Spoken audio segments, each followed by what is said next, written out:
3, 2, 1. Welcome to May I Be podcast, where we tell our stories, reflect, and gently call in love, courage, and joy. This is Mary. This is Shane. Welcome back, everyone. Welcome back. So for today's episode, we are going to, what are we doing, Shay? Answering some questions from this game called We're Not Really Strangers. Mm-hmm. And we went through the decks. There's different levels. And we just sort of chose the questions that we wanted to answer the most. Mm-hmm.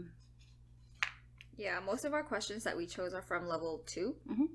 Yeah, and level 2 is all about connection. Yeah. So we're just gonna dive in with these questions. Let's go. Okay. Let's do it. Okay. First question, Mary. Start with an easy one. What's an easy one? I'm gonna do this one. Okay. What is your first love's name and the reason you fell in love with him or her? Wow. I think this is the easiest one. Okay. Damn. Do you want to go first? No, you go first. Okay. My first love's name. I don't know if it's okay to share, but you don't have to. It's fine. Yeah. Just say your current partner. Yeah, it's my current partner, and the reason I fell in love with him is because in high school, my senior year of high school, I actually didn't really notice him that much. He didn't really stand out to me as, oh my god, he's so attractive, or based on physical appearances. I mean, now I find him super attractive, but when I first met him, I was just like, oh yeah, he's such a nice guy, and I was a new kid, and he was helping me, showing me around the school here and there, and just trying to make conversation, because we had a few classes together. We had our first period together, which was accounting. Mm-hmm. That's when that's the class that he first talked to me. Because I was checking out, I think, David Choi's music video at the time in the class. And then he came around and he's like, oh, you like him too? I like his music too. And then we just kind of started talking from there. But then, honestly, it was really, awkward, because after a while, he just stopped talking to me. And so, I don't know. I never really got the idea that he liked me or anything. But he's told me now, now that we've been together, he's told me that, yeah, he was interested. First time he saw me, like, oh, she's hot. That's what he said. But, yeah. And then we didn't start dating until college, towards the end of freshman year. But, yeah, I think I just found him to be really kind, helpful, and he also gave me a tour of the college that we attended when no one else made that offer, because I didn't really have any friends, or I didn't know how to navigate college and college applications or tours or whatever. So he offered to help me, and we took the city bus and did our own little college tour.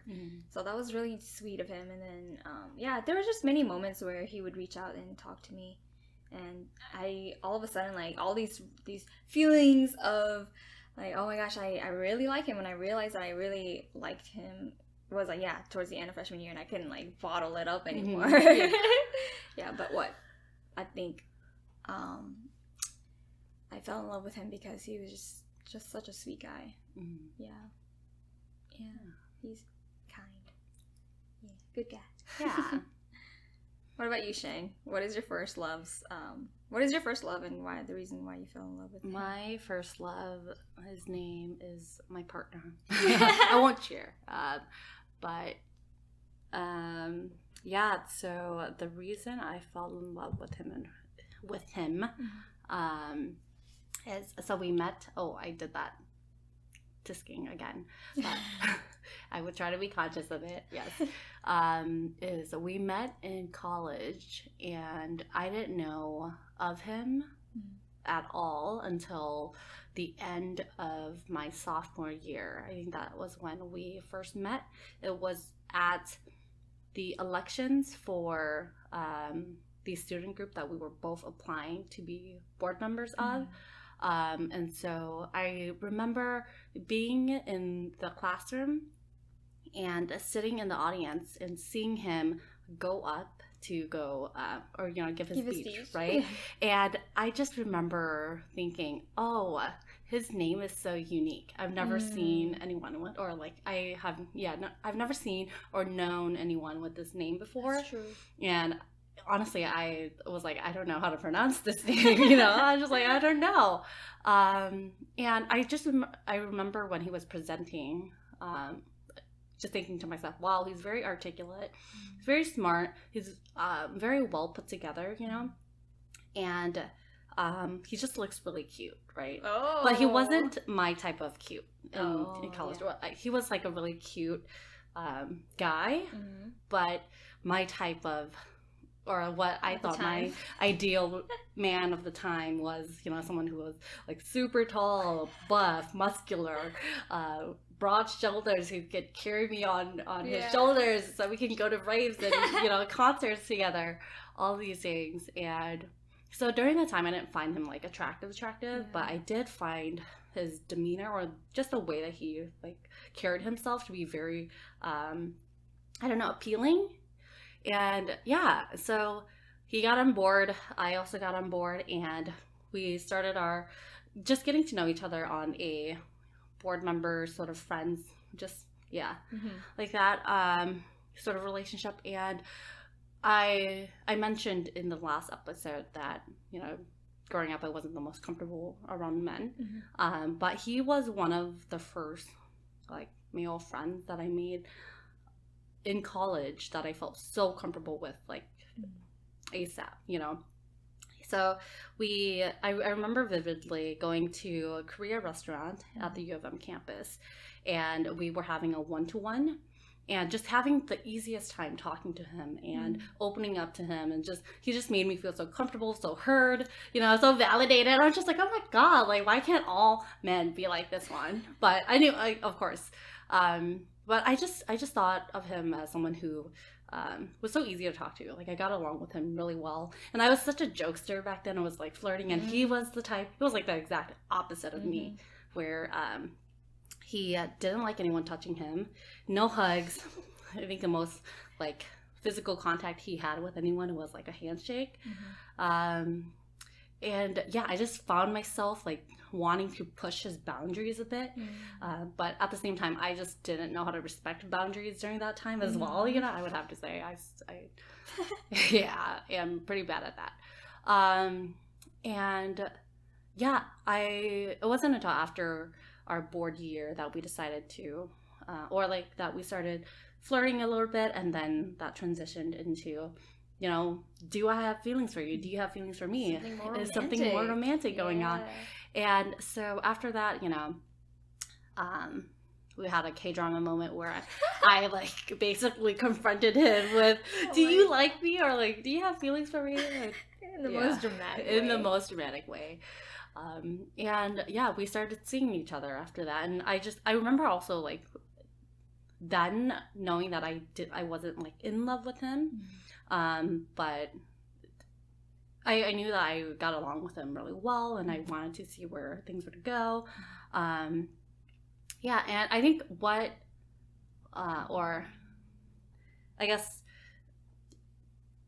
progressing throughout our relationship, I realized that the reasons why I love him so much, or why I love him so much now, is because he's a very consistent person. I love that he is so consistent with himself, with how he shows up for his family, with how he shows up for me, and just who he is as a person. He's not scared to tell people how he really feels.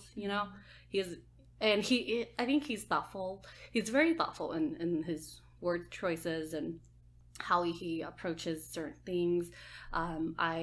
There's a lot of things that I admire about him, especially with how he interacts with his family, and then how he interacts with just my family, and then also with my friends, or I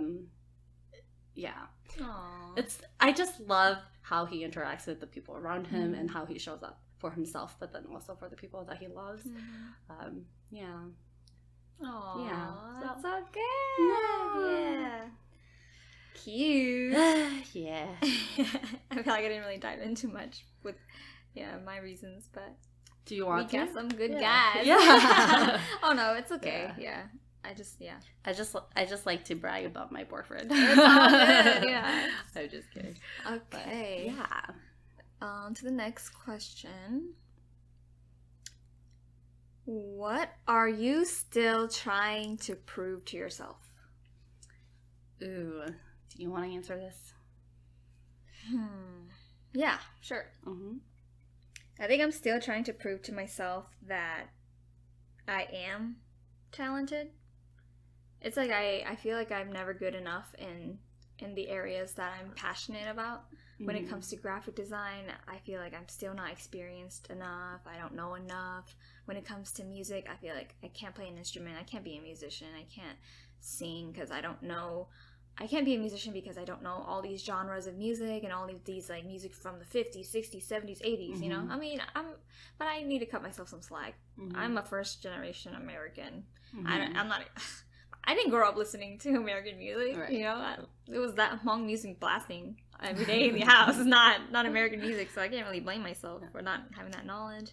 I feel like I'm too hard on myself and trying to constantly hustle and feel worthy enough to be those things that I want to be. Even like I've dabbled into acting before, and I have this fantasy that I could be an actress, but then also this fantasy that I could be a voice actress or like all of these big things, you know, musician, actress, and and a graphic designer too, which is my focus right now. And even then, like, I'm starting to feel doubtful of myself, so I feel like I'm always trying to prove to myself that I'm good enough, or that like there's this belief that I have to meet certain prerequisites to be worthy or be good enough in those professions that I want to dabble into. But you don't have to be, you know? You don't have to. Just do it if you feel like it. That's what I want to embrace, but I don't, because I'm like, I'm not good enough. Yeah. People are going to judge me. But honestly, that's so self-limiting. Yeah. And yeah, I'm just imprisoning myself. Where do you think all of these like beliefs of having or needing these prerequisites come from? Is it like comparing yourself to other people who are? Yeah, definitely. Yeah. It's always about like comparing myself to other people. I try not to, because I know that everyone is unique in their own way. Right. But yeah, just growing up with the constant comparison, and yeah, so it's kind of built into how my brain is wired, I guess. Right. So it's hard to unlearn. Right. To get to this place that I want to be, I have to be like, or I have to do what these other people have done to get there, right? Or I have to know all of these things before I can get tend to have like, I grew up with that kind of mindset, to be honest, of like everything is black and white. It's either yes or no. It's either like one thing or the other. And then something that I've been trying to embrace more is that there are gray areas in life, and there's no one right way to do things. Right. Because I know that I've come across like many situations where I'm like, is this the right way to do it? Is this the right way to do it? And you're like, Mary, there's no right way to do it. Just do however you want to do it. Just do it. It's fine, whatever. And then I would be like, oh yeah, I don't know why I keep thinking that there's only one way to do something. Like, it doesn't matter how you cut the zucchini. Just cut it. Right. Or it doesn't matter how you wash the dishes. Yeah. Like if you want to pour cereal or milk in your bowl of cereal before the cereal, it's fine. You know? Like people do things differently. Yeah. But yeah, I need to throw away that belief that I need to meet certain prerequisites to be worthy of doing something or being something. Yeah. What about you, Shane? What am I still trying to prove to myself? I think the thing that is, I guess, top of mind right now is trying to prove to myself that I am a good daughter or a good sister. Oh, yeah. Yeah, I think that I feel the sense of guilt, you know, because ever since I moved out of my family's house, I haven't gone over as often as I would like to, or feel like I need to, you know, help my brothers with their homework, or to help my mom with any sort of like paperwork or whatever that she needs, or to just spend time with them. I feel like still trying to prove to myself that I am still a good daughter, even if I don't spend every single weekend at my parents' house, or I don't spend as much time as I really want to or feel like I need to with my parents, you know, or with my siblings. I feel you. That resonates with me too. You're doing your best though. I am doing my best, and I think that I have realized that, you know, I need to set boundaries with my time and with my energy and my space as well. Because I'm the type of person who likes to just go with the flow, right? And so when I'm in people's presence, it's easy for me to just go along with everything. People need me to do stuff. I'm just like, okay, sure, fine. Let's do it. Let's figure it out. And then, you know, when I come back, I'm so drained that I can't see these people for, I don't know, the next 5 days, 2 weeks, month. I don't know, right? It depends. Right, it depends, because sometimes I don't know how to say no, because, you know, there's still that, I don't know, this feeling of, oh, I have to say yes if I want to be a good daughter. I have to show up for them in, like, right now, right here, to prove to them that I am a good daughter, right? And so I'm, like, always taking on these, like, extra tasks from that are being thrown at me from either my siblings or my parents or somebody, and then at the end of the day, I just feel so exhausted and depleted. And then I, you know, feel bad for crawling back into my, like, introverted room, you know, and then feel bad for feeling frustrated. Yeah. And, like, or just needing space. And then also feeling frustrated. And, I get that way too. It's like, well, I should be doing these things because I need to help my family out. But then, like, in the moment when you're actually doing the task that they gave to you, then you're all mad and frustrated. You're like, why am I mad? I'm helping my family. And then, like, feeling guilty about that, and then also feeling guilty when you don't want to show up. Right. And then when you did show up, you are, like, completely exhausted afterwards, and you just want to, like, never want to see them again until, like, you're ready again. I can relate. Okay, next question. Let's do this one. What would your younger self not believe about your life today? You go first. I would say living by myself or independently outside my parents, and then also living with a roommate, or with my best friend. You know, I think that growing up, sorry about that tisking sound again. We'll work on it. I'm trying to not do it and to just be conscious and catch myself when I do it. Those lip smacking sounds. I know. Sorry. And the moist sounds from my mouth. Is living by myself or with my, you know, with a roommate. I think that is something my younger self would not have believed. Also, you know, finding a profession or career that I feel passionate about. And so, because I mean, you know, growing up, like I talked in the previous episode about not having exposure to people who just had, like, high-paying jobs. Not that my job is currently high-paying or anything, but it's, I've just seen, you know, growing up, people working in factories, or my parents or my aunties and uncles working in factories, right? And getting paid minimum wage, even below minimum wage, right? And barely even making it. And feeling this, like, growing up, feeling this sense of dread of, oh, will I ever be able to make more than $20 an hour, right? It just seemed so unachievable because there was no example for me to see. I feel you on that, because like, it really matters what you are exposed to as a child, right? And you don't know what possibilities are out there when you've never seen it, when you are not aware of it, right? So like, there are honestly so many things you could do with your life and so many career choices, but then it's like, oh, what we've seen is just ABC. That's it. There's no DEFG, you know, on and on and on. So our own catalog of what was possible was so tiny. And I just remember my parents, you know, saying, oh, if you, like, don't want to go to college or become a lawyer, doctor, whatever, then, like, right after college you can just find a job and start working, right? Like, because it was either one way or the other way. And a lot of the time I saw people who, you know, didn't pursue college just start working right away, either with my parents or at a different company. And it was just like, oh, they got real comfortable, right? And so for me, I think that was what scared me the most, was just like, oh, what if I just got comfortable with my life and just with earning money and then never really making anything more of my life. Because not to judge anyone, but I think for myself, I was just kind of like, I have so much time to live and I want to make something out of my life, but how do I do that? And not without any mentors too. It's kind of hard. Right. Is there a roadmap that we follow to get to where we want to be, or where do I even want to go? Yeah, I just know that I don't want this. Yeah. What about you? What would your younger self not believe about your life today?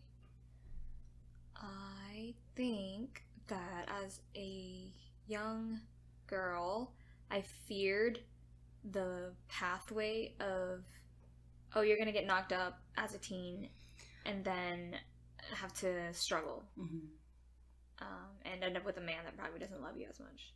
Because I feel like that's the example I've seen, and also my parents kind of instilled this fear that you better not get knocked up and become a pregnant teen and then get married off in a shameful manner, because that's like the epitome of what a bad mom-daughter is, right? Or what a shameful kind of life event is for among women. And so I think growing up I feared that, which is why I sort of stayed away from men in general. But I was also it just naturally happened that but I feel like, I've told you this before, but if I don't know if this is true or not, because it's like a what if question, and sometimes these are pointless questions, but I feel like if I had stayed and lived in California, that was a very possible turn of event for me. Because I was the kind of girl that was so insecure, and that any kind of guy that complimented me, flattered me in any way, I would give them a chance to get close. Like, granted, I never had my first kiss until I started dating my current partner, but like, it's very possible that I could have ended that way, because in my environment there in California, I remember like all of the examples around of people around me. Like, I didn't see a lot of people going off to college and starting a career. Street sounds. Sorry, y'all. And so I think that my younger self would have easily, like, if I had stayed there, fallen down that route. And so I think the fact that now I am someone who actually graduated college, have a career, I think she would be amazed. That I am amazed, actually, because I am that person right now. But I don't think my younger self would have believed that this kind of life is possible, to live on my own, like you, because I just thought that, a Hmong woman stays with their family until they're married. So I don't know if that makes sense. No, it does. I think my younger self wouldn't have believed that this kind of where I am today is possible. This kind of lifestyle is possible. Next question. What's the most pain you've ever been in that wasn't physical? I guess I can start. Okay. I think for me it was when my parents got divorced. I just remember replaying one song. It was Coaster by Khalid. Yeah. I just remember playing that song over and over and over again, because it talks, or basically the song talks about how you love this person so much, but they're not the right person for you, and so you have to let them go. And that was like my parents' relationship. I was just like, damn, so sad. Damn, the lyrics are so good. I know, it really is. You want to read a part of it? Are you looking at it? Yeah. Which verse hits you the most? All of it. Okay, I'm gonna have to look, but you can share your story while I look at this. Okay, what's the most pain you've ever been in that wasn't physical? I think emotional, verbal abuse from my parents.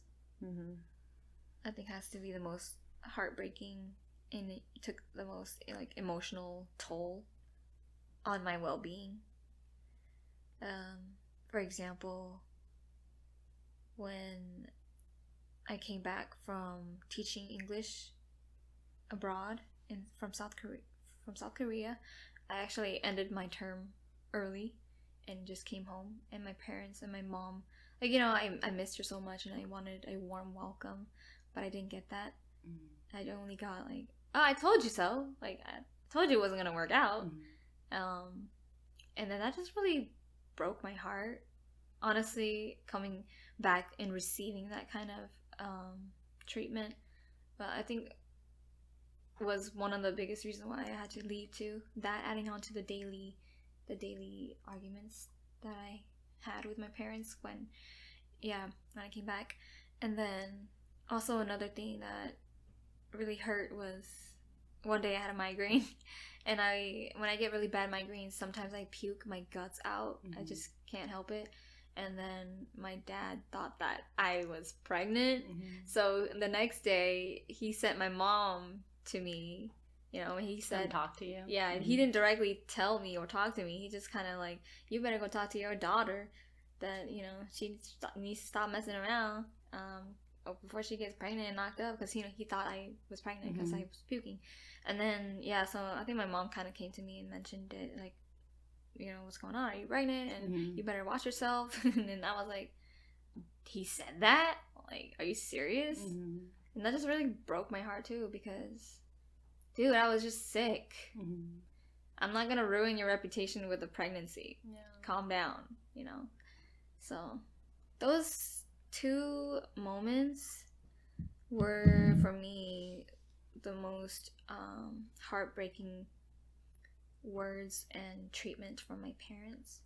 Like, I've forgiven them for saying those things to me, but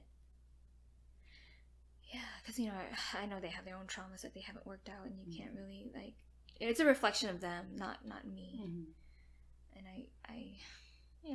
I hope them healing and you know, all of that good stuff. I still love them, but I think that was two life events that was really emotionally heartbreaking and tough for me.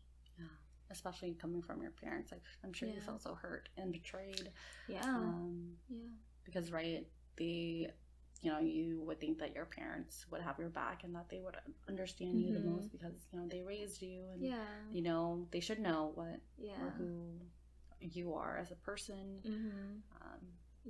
There's always that struggle between like what is portrayed in the media again, like what a loving family is, and what that looks like, and then in the Asian families, what we want growing up as a kid, you know. It's just so different, Western versus Eastern or Asian families. Like the way that some Asian families just don't show affection, and that was my family. We didn't show affection at all. So it's easy to feel neglected and hurt. Did you find that verse? I did. Okay. That verse in Coaster by Khalid it's what, the fourth? I don't know anything about music, so I'm just gonna read this part, but the lyrics goes, moving on seems harder to do when the one you love moves faster than you. I gave you my all. I showed the proof of your lies, and you weren't worth it. You don't deserve me. No. But the whole entire song is good. I have to say that every single lyric in this song just made me cry over and over and over again. And then, like, towards the end, he just repeats, you know, you weren't the one for me, so don't come back to me. That's when you sob hard. I know. Ugly oh my sob. gosh.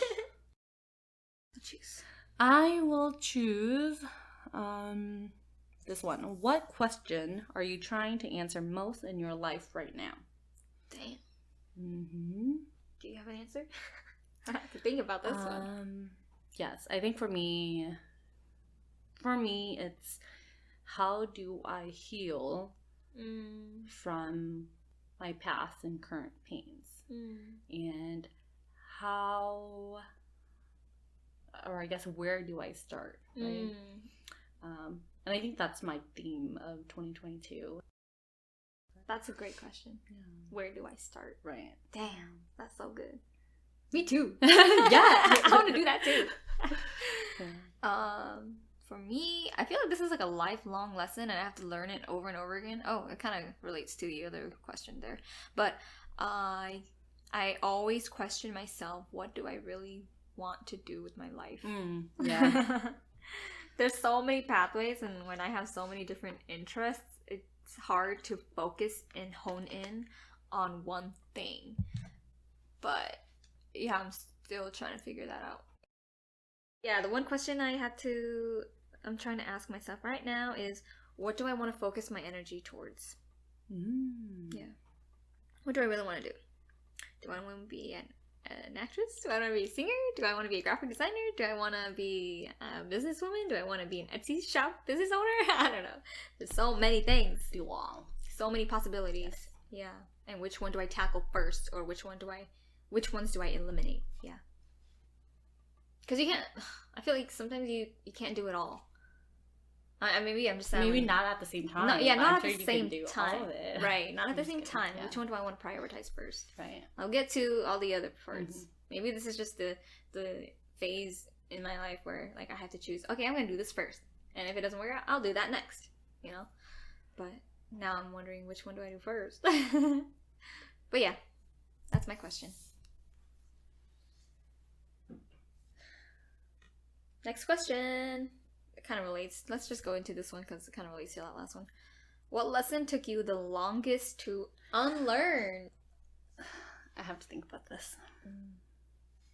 I think for me, the lesson that I took the longest to learn that, or to unlearn, I guess, is trying to keep up with the image that I, made of myself. This facade of who I should be, especially in like public like areas, or in like social group settings. I think, and especially in high school, and then going into college, and I guess throughout high school and college, I tried to come off as someone who was very outgoing, very positive, very happy, smiling all the time. I honestly didn't know any boundaries, and I just wanted to make people comfortable and then also include them. And yeah, I think for me, because I started the end of high school going into college like that, I had this image of myself of, if I don't keep up with this image, or if I'm not always happy and happy-go-lucky and just easy to get along with and welcoming to people, they're gonna see me differently. And what if people aren't my friends anymore, things like that. Because I know myself a lot better now, where I'm very introverted at heart. I get anxiety in social events, and meeting new people. Yes, it's easy to make conversation for me, but at the same time I have a lot of anxiety doing it. And so I think it took me a long time, especially I think it was not until my senior year of college that I was like, this facade of myself does that, like, it does not, what's the word? Putting up that front doesn't serve you? Yeah, that's the word. It doesn't serve me anymore. I was trying to say feed. I was like, is it feed? No, I don't think it's feed. It doesn't serve me anymore. I don't need to be this person that people, or that I think that people want me to be, or I don't need to try so hard. I think, the lesson that I feel like I'm still unlearning. I don't think, because it kind of comes back, right? Even if you learned it, if you don't practice it, then it's like you have to relearn over and over again. But I'm trying to unlearn, just like, first of all, gotta assess and pinpoint the fears that I have, and then question myself why I have those fears, and why do I prescribe to a certain rule that society has, and like just asking myself, where do those beliefs come from? Like, you know, for example, the one that we mentioned earlier, why do I think that there's only one right way of doing things? Why do I think that there are certain prerequisites that I have to meet in order to do something? So I think that it's kind of broad and vague, but I think I'm just trying to unlearn these like prescribed rules of life that I have been fed. Yeah. Oh. I have to reflect and do more work in what those rules are. But yeah, I would say that's like a lifelong thing, unlearning those fears and those rules that society tells us. Me too. Okay. Last question. What is a dream you've let go of? Becoming a gymnast. Oh. And a dance instructor. Wow. I guess I've never really wanted to be a dance instructor, but becoming a like super talented dancer. Do you want to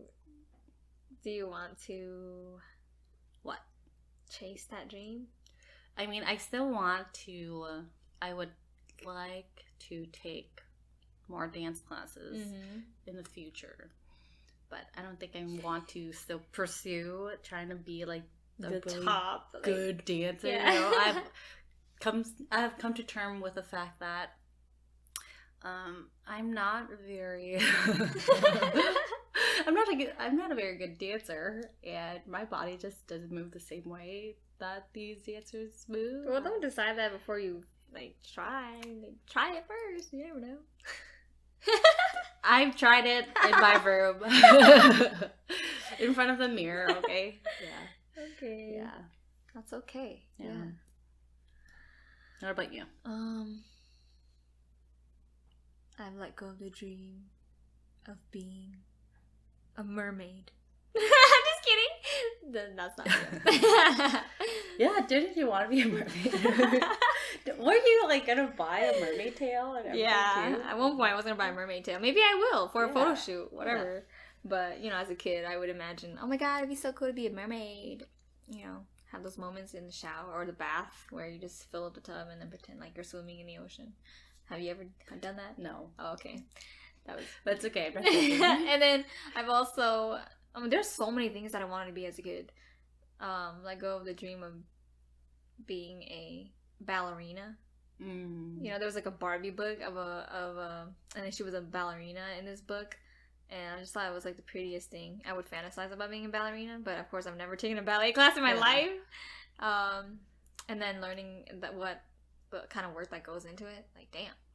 But yeah, that was just like a childhood fantasy. I didn't actually really want to pursue those things, so it's not really a dream of mine. But on a serious note, I think being a musician or like being a singer, I've sort of let go of. I don't think I ever actually. You are a singer. Yes, I am. I am a singer, but like I wanted to make that like your profession. Yeah, I wanted to make that my profession, but then I also didn't pursue it hard or seriously. I just kind of felt like, like I said, didn't meet the prerequisites of being an artist or a musician or a singer. So, but you know, it doesn't hurt to dabble. If I feel like doing it, then I'll do it. Yeah. But, I think that I should just take the pressure off myself and do what makes me feel good in the moment. Because I have like phases where I just do a bunch of karaoke videos and I post it on my Instagram stories or Snapchat. I used to do that. So yeah, the feeling of that energy comes. It ebbs and flows. Yeah. But yeah, I would like to go back to what you were talking about a while ago about childhood dreams. You know, I remember in elementary school seeing we went on this class field trip, and we were all the students were split up into like these I don't know, we went to this big building that basically split up these smaller rooms into businesses. And I remember working at like this fast food business, but I was like basically the accountant or cashier, right? And I just remember having the best time printing out checks for people to bring to the banks. And it was just so fun. I think that was my childhood dream. I was like, oh my god, if I can work with money, I will be so happy. Not that this even relates to this question, but you sort of do. Yeah. You sort of work with money. I do work with money. Yeah, you're a finance person. Yeah. So. Yeah. So it came true. You didn't let go of that dream. I did not let go of that dream. But yeah. I guess this is a question that we can pose to our listeners too. What is a childhood dream that you had? And have you let go of that dream? Or did you pursue it? Yeah. Or did you pursue it? Yeah. Yeah. Let us know. We're curious. But I think that concludes this episode. Yeah. That was the last question we chose. Hope y'all enjoyed that. I enjoyed it. Yeah, that was fun. All right. Yeah, a little atypical episode, but hope y'all enjoyed it. Hope to hear from you. Please interact with us on Instagram or in the YouTube comment sections. Don't forget to follow us on Instagram at May I Be Podcast, and you can listen to us on YouTube, on Anchor, Spotify, Apple Podcasts, or Google Podcasts. Thank you for listening. Thank you. Bye.